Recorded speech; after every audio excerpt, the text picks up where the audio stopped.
Sakato de Barreta, que eu habilito no Reixa. Eu butangi de wa malo a mutalemu. Manyawa filokote ba technicien, médecin ba ko abu. Yo ba Reixa de ba de ba la mabilenga. Ba amono mshindo a servir ba mambe bekala balomene. Chose promise, chose faite. Tobin Nkongolo Kayumbi a ce mardi 28 novembre 2023 répondu aux doléances du personnel de la maternité de l'hôpital général de Bonzola lui présenté au mois de juillet dernier. Le numéro 12 à la députation nationale, ville de Mbujimaï, a fait un don de l'échographe et un lot important de chaises roulantes.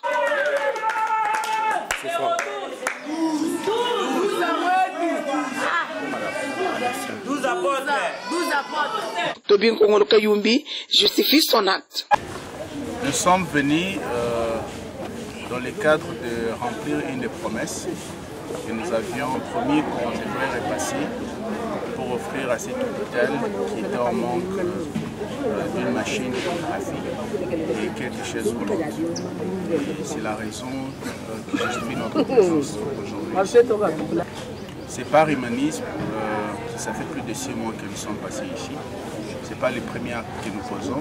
Nous l'avions posé la dernière fois que nous avions à rencontrer les mamans qui étaient en difficulté, qui ne savaient pas payer les frais de l'hôpital pour être déchargées. Et nous avons pu les faire.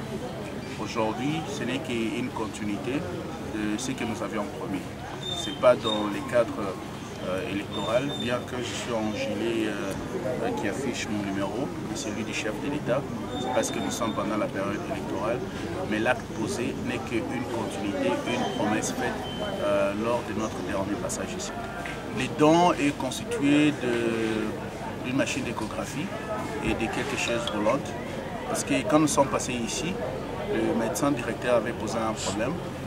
Je sais que les femmes qui viennent ici, les femmes qui sont enceintes à terme ou les femmes dont on devait faire un suivi, il y avait des difficultés pour accéder à l'échographie. Et ces femmes devaient être transportées du côté de la maternité vers l'hôpital, qui est derrière, c'est l'hôpital, mais c'est divisé en deux, pour ceux qui savent comment les bâtiments ici sont construits. Parce que je suis né ici, je connais au moins les entrées et les sorties de cet hôpital. Mais vous avez ce côté où il y a la maternité et derrière, de l'autre côté, vous avez l'hôpital. Alors, les femmes qui étaient enceintes, qui ne pouvaient pas qui n'avaient pas accès à l'échographe, on devait les prendre et les amener de l'autre côté.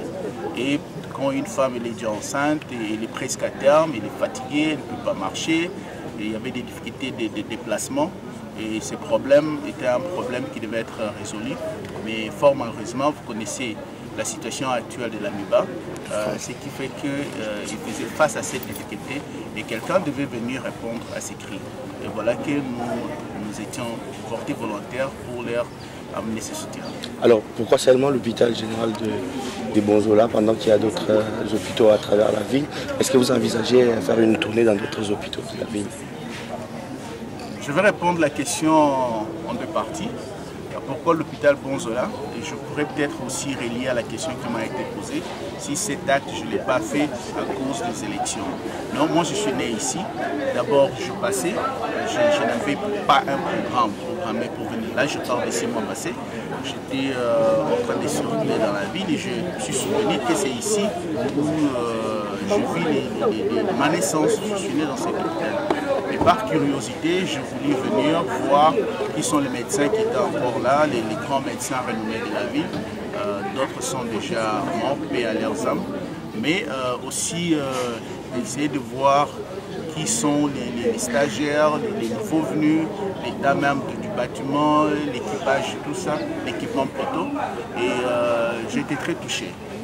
J'étais très touché parce qu'en faisant le tour, nous sommes allés du côté.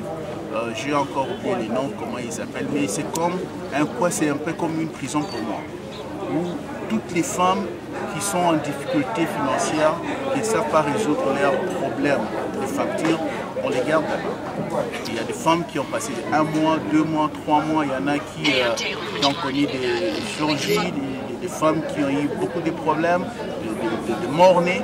Et ces femmes-là étaient gardées juste parce qu'elles manquaient de frais pour honorer leurs factures. Étant touché par cela, j'ai eu à discuter avec le médecin directeur. J'ai demandé si on pouvait intervenir. Il dit pas de problème. Et nous avons posé l'acte. Le même jour, on était en mesure de faire sortir toutes ces femmes de la maternité. Et c'est en discutant avec le médecin qui m'a révélé une autre difficulté, qui était celle de l'échographe et puis des chaises roulantes. C'est comme ça que nous avions donné notre promesse et aujourd'hui, nous sommes venus pour la respecter parce qu'un homme est celui qui respecte. Très touché, Dr Félix Bongo a remercié le philanthrope Tobin Kongolo pour cet acte d'amour manifesté envers ses frères et sœurs du Kasaï oriental. De joie de recevoir parmi nous l'un des 10 fils de la province, je prends au nom de Kongolo Kayumbi Tobi, qui lors de son dernier passage au mois de juillet 2023, lors de la visite de la maternité, a eu à recevoir certaines doléances du personnel. Il avait promis qu'il reviendra. Le moment n'était pas fixé. Et voilà qu'aujourd'hui, il revient pour répondre à certaines doléances qui lui étaient soumises par le personnel de la maternité. On rappelle, lors de sa visite de juillet dernier à l'hôpital, qu'il reviendra, parole qu'il a tenue.